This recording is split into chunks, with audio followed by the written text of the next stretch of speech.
Total નગરપાલિકાની આશરે 35 સોસાયટીની થઈને 20 થી 25,000 વસ્તી અને 12 ગામડાની 10 થી 15,000 વસ્તી, એટલે આમ 40,000 વસ્તીને સ્પર્શતો પ્રશ્ન હતો. જે તે વખતે મેન્ટેનન્સમાં આમ આ કનેક્શન છે અહીંયા 16 વર્ષથી છે. 16 વર્ષથી જે રીતે ચાલતું હતું એમ જ ચાલતું હતું.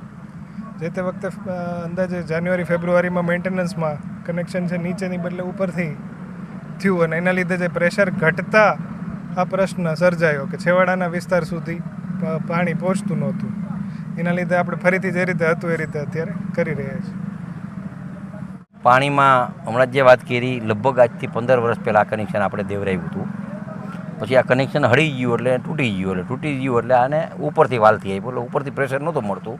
જ્યાં હતું એ જ કનેક્શન અમે દઈ અને જે છેલ્લા 2-2.5 મહિનાથી જે પાણીની તકલીફ હતી એ કાયમી લગભગ 40 સોસાયટી 20 વાડી અને 15 ગામડાને પાણીનો પ્રશ્ન આનેથી હલ થઈ જશે અને 1-2 દિવસમાં એનું કામ પૂરું થઈ જશે.